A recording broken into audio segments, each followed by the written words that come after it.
And when it comes to sealed product, you're very tempted to open it.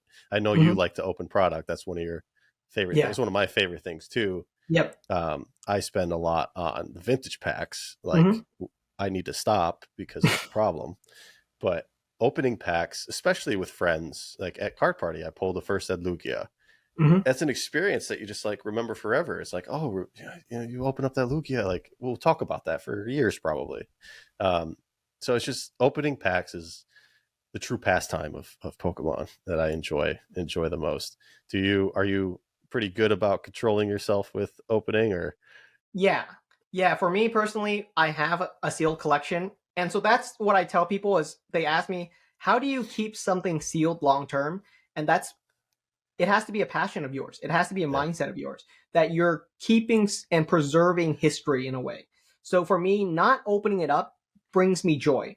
Seeing a product that is protected, sealed, and in mint condition for years, that brings me joy. If that doesn't bring you joy, you're not going to be able to keep something sealed long term.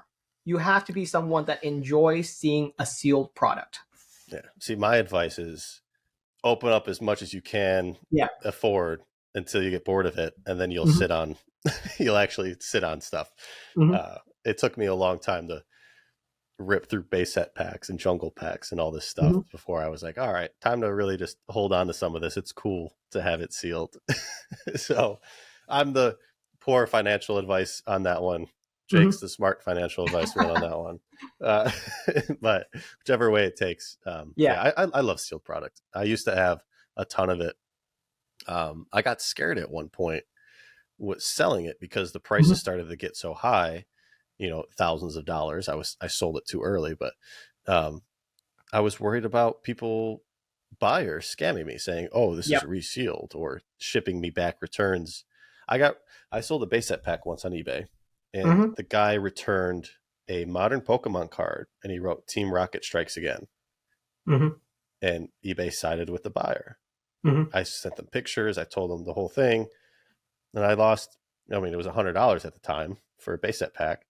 Still, it was a lot of money, and that crushed me. So I got terrified and started selling all my sealed product because I didn't want to deal with that. And I moved all into graded stuff because it was just easier and less open to scams like that. So that's like another thing people have to consider if they're buying and selling this stuff. There's so many risks in this business because it's such a wild, wild west. Like it's not regulated at all. You have to be so careful and really understand this stuff, because I've come so close to quitting because of that specific instance. I was like, I'm done with this. I don't want to deal with this anymore because of that one instance. But thankfully I stayed and stuck with it. Because in the grand scheme of things, that $100 meant nothing. Right. But yeah. And that's the same advice I would give someone as well, is if they're trying to sell stuff in terms of trading cards, is that the volume eventually, there will be time when your products get lost. There will be time when you get scammed, but that's going to be a minuscule amount of times compared to the amount of times where you actually connect with someone and make an awesome trade or an awesome sale, because those are going to be the more common ones. Yeah, especially doing it long term. You really got to stick with it for a long time. That's for any business. You have to factor in loss, theft, all that stuff. So that's really important. But thank you so much for watching. If you enjoyed that clip, be sure to check out the full video podcast right here.